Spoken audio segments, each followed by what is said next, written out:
Bonjour, merci de rejoindre, c'est Jean-Christ. Bienvenue dans votre live Wikanda Inside, au cœur de ceux qui font bouger l'économie ivoirienne.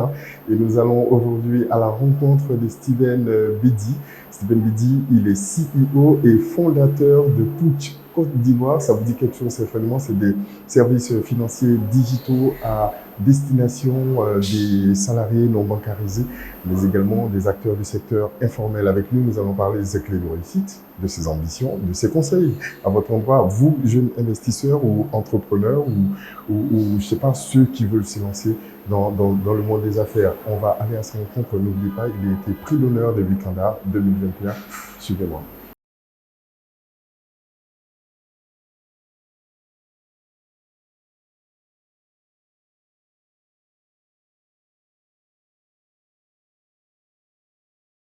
Toujours avec ma boîte à la rencontre de Steven Bedi qui va répondre à toutes vos questions. Merci d'être en live avec nous. Suivez-moi.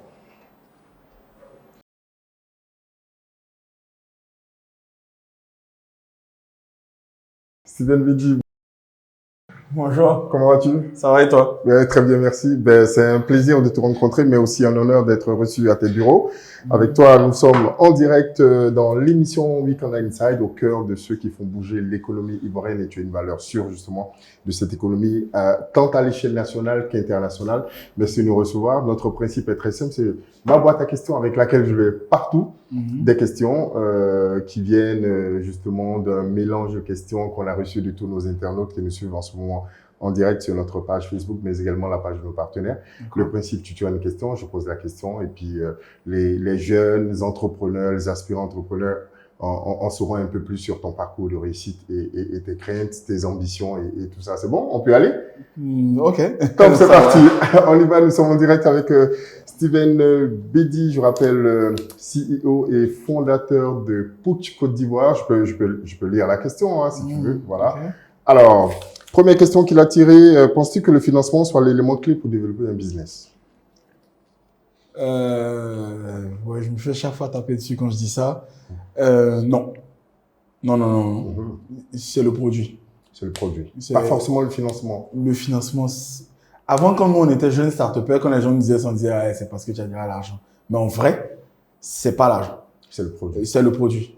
Parce que dès que le produit rencontre sa cible, c'est ce qu'on appelle product market fit. Donc, dès que le produit intéresse des gens, tout de suite, vous allez avoir des clients. Les clients, soit vont vous donner la trésorerie nécessaire pour vous développer, ou vont vous donner le pilote nécessaire pour vous, pour aller lever de l'argent. Donc, dans les deux cas, c'est le produit. C'est le produit. Donc, il faut plus travailler au niveau de son produit, au niveau de son produit, puisse toucher la cible. Et puis répondre à un vrai besoin. C'est ça qui est tout. Super. Deuxième question pour Steven Bedi, je rappelle CEO et fondateur de Putsch Côte d'Ivoire. Spécialisé, je rappelle, dans des services financiers digitaux à destination des salariés non bancarisés, des acteurs du secteur informel. Exactement. Quel est ton plus beau souvenir en tant qu'entrepreneur? Wow. Mon plus beau souvenir en tant qu'entrepreneur, je pense que, bon, dans un premier temps, aujourd'hui, c'est de voir quand je roule ma voiture dans tout Abidjan et même dans toute la Côte d'Ivoire, des points push. D'accord. Qui est vraiment passé, vraiment partie d'un rêve et tout.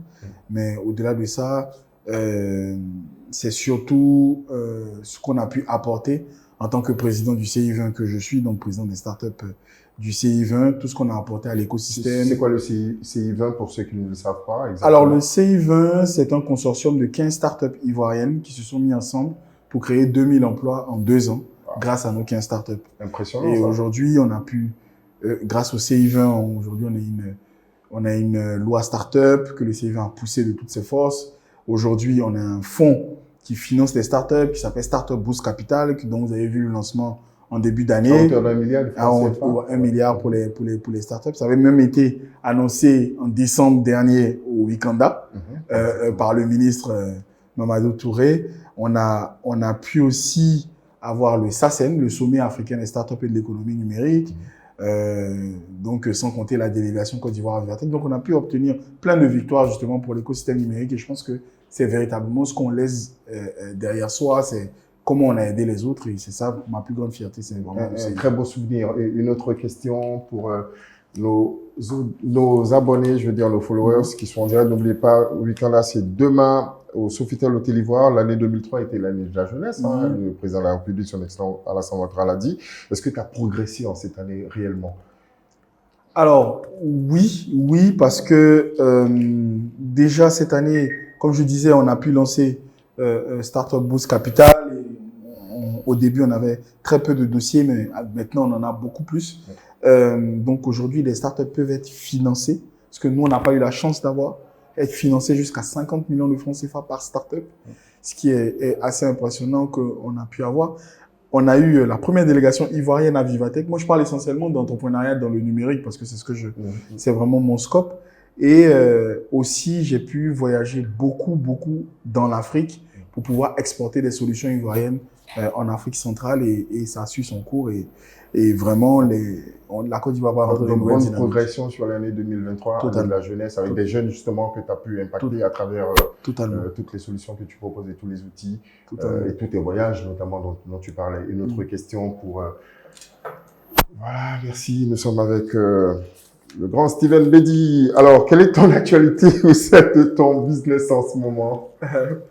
Alors, il faut dire que je suis bon, tout le monde sait c'est quoi Push. Mais tu peux en parler. Hein. Push, c'est une carte bancaire, comme je disais, Visa, donc qui permet à tous les Ivoiriens, tous les jeunes qui veulent entreprendre, qui ont des activités sur Internet et tout ça, d'avoir une carte connectée à tous les mobile money qui permet justement de faire... sans compte bancaire. Voilà, sans compte bancaire, donc qui coûte que 5 000 francs, donc qui permet d'être totalement autonome financièrement en termes de moyens de paiement. Donc, qui permet de payer sur Internet, de voyager dans le monde entier pour pouvoir faire ses paiements et tout ça. Aussi, on a apporté plusieurs améliorations, pouvoir acheter du crédit téléphonique et toutes ces choses.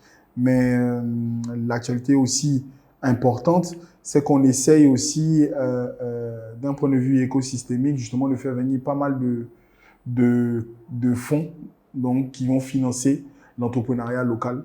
Et on est en train de travailler sur ça. Vous l'avez vu au SACEM, nous avons pu lever de l'argent avec la Banque ouest-africaine de développement, mobiliser des capitaux. Donc, on essaye de mettre ça en place. On parle de plusieurs milliards de francs CFA pour justement financer les jeunes les entrepreneurs du numérique.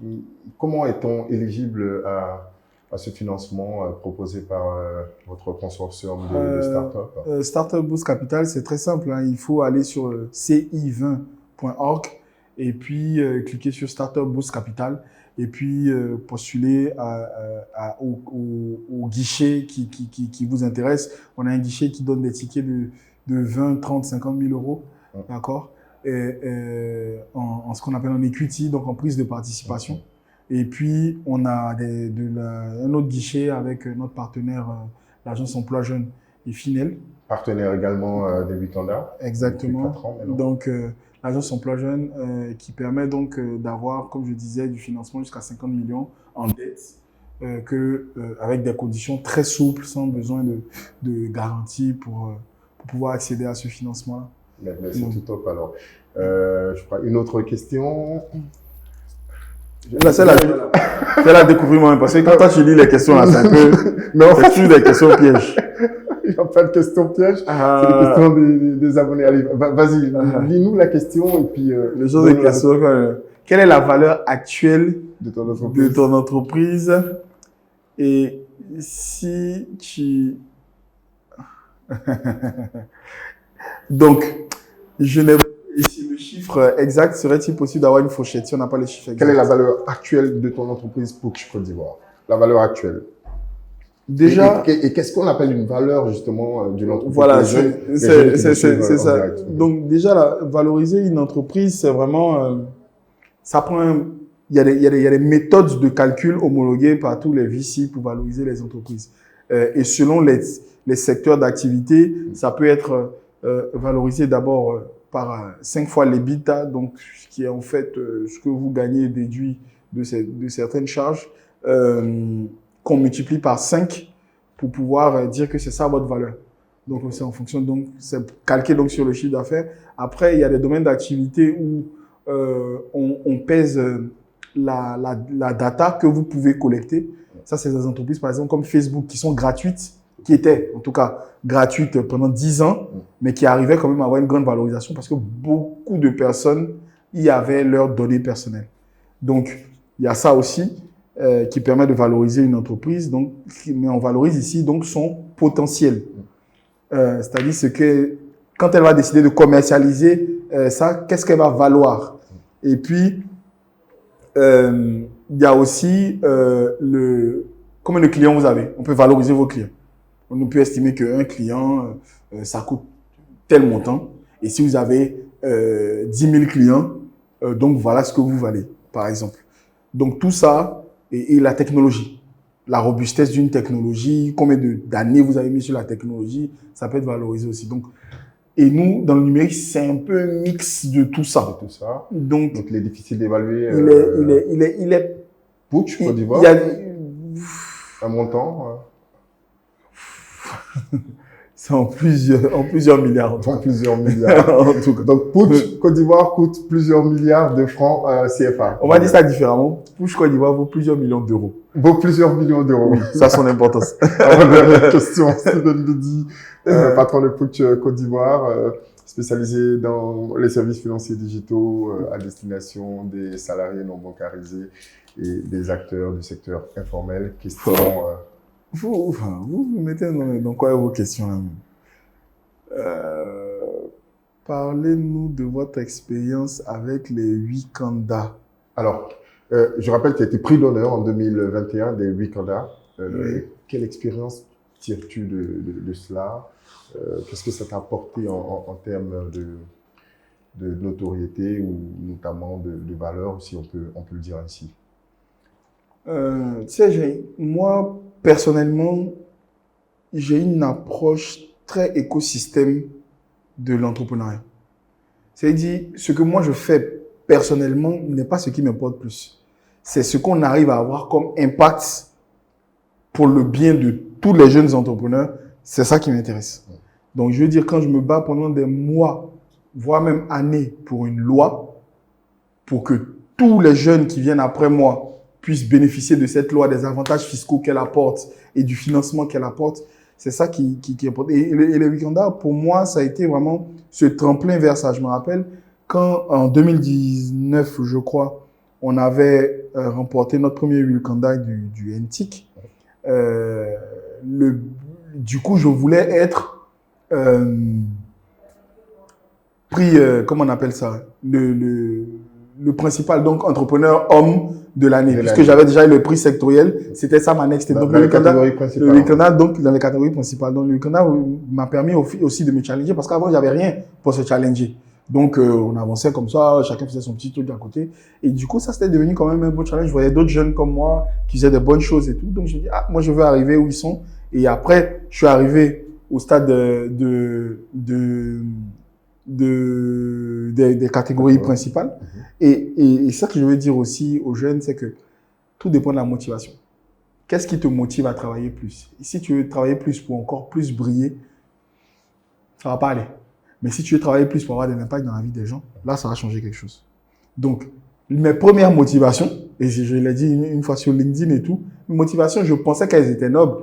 Donc, j'ai travaillé dur, vraiment dur pour rejoindre ces catégories-là. Mais à la fin, tu sais qu'il y a un gros chèque de 10 millions à la fin. Donc, implicitement, c'est ce qui te motive un peu, tu vois.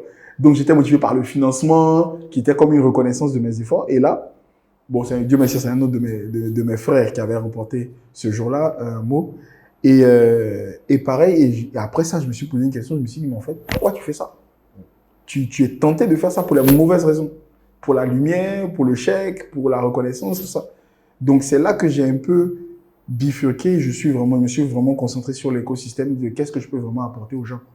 Aujourd'hui, la carte push, par exemple, va permettre à tous les planteurs de café cacao de recevoir leur argent directement sur les cartes. Plus d'une centaine de milliers, on va dire. Donc, pour la première année, déjà, ils sont à 1 million. Voilà. Donc, nous, on se positionne sur le monde rural et on essaie d'apporter des solutions pour les gens qui sont un peu les oubliés de la banque classique. Et donc, ça,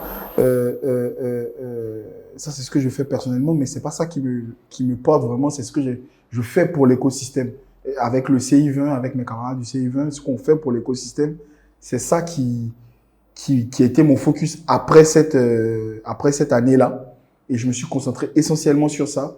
Et c'est ça qui m'a valu en fait mon vrai Wikanda qui est le plus grand prix, qui est le Wikanda d'honneur. Donc je m'y attendais absolument pas et moi j'étais concentré dans mes efforts et quand on m'a annoncé ça devant tout le monde à la cérémonie, c'était vraiment quelque chose de très impactant pour moi. Et ça fait partie des bons souvenirs aussi. Ça fait exactement de trucs par rapport à ça. Dernière question.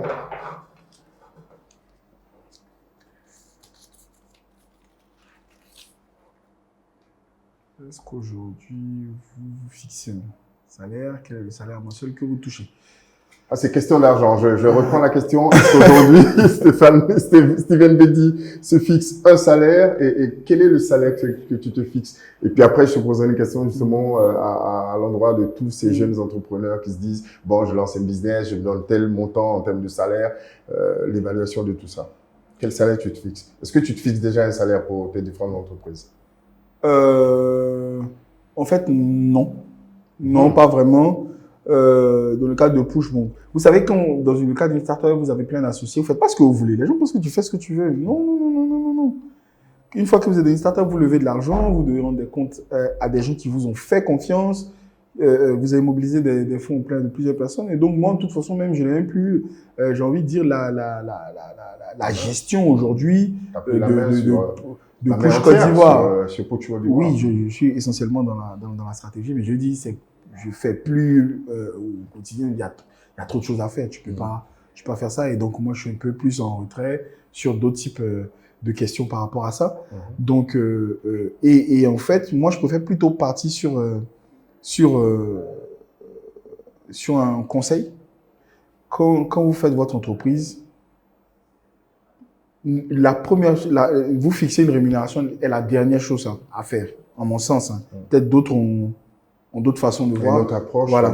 La dernière chose, tant que vous avez un toit au-dessus de votre tête, vous pouvez manger votre famille en sécurité. Donc, c'est le strict minimum. Le reste, c'est votre entreprise. Et ça vous permet de vous challenger, de travailler de telle sorte que votre objectif, c'est que votre entreprise puisse vous reverser un jour le salaire que vous voulez toucher. C'est plus dans ce sens-là. Sinon, nous, on a fait des années, des 4 ans, des 5 ans sans avoir le moindre salaire.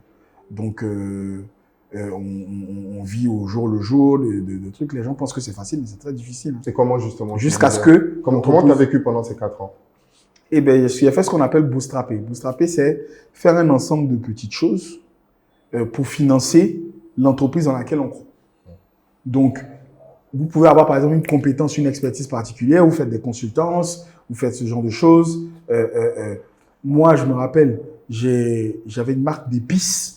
Ça s'appelait Mayou, donc j'ai vendu pâte d'arachide, du blé, bon, exporté dans certains packaging en France, piment et tout ça.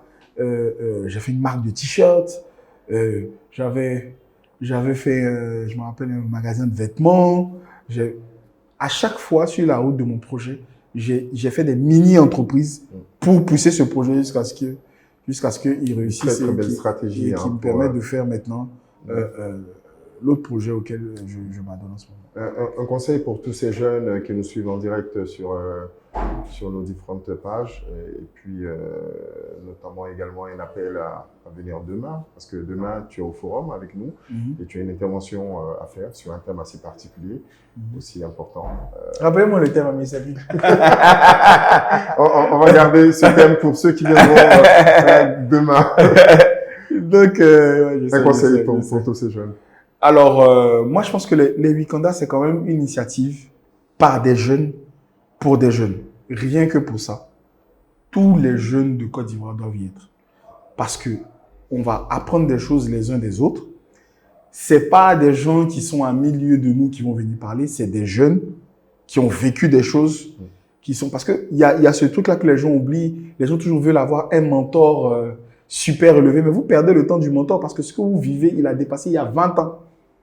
Alors que là, vraiment, c'est vraiment des jeunes qui ont quasiment les mêmes réalités quotidiennes, donc qui vont permettre de donner les véritables clés de notre époque et qui sont vraiment viables pour pouvoir se lancer vraiment dans l'entrepreneuriat. Et c'est l'ensemble de ces clés-là données par des experts, des jeunes, des moins jeunes, qu'il faut venir écouter, absorber. Et c'est super important, moi, je pense, de pouvoir se former par rapport à ça. Une invitation à acheter une carte Push aussi. Écoutez, on a toujours besoin d'un coup de push.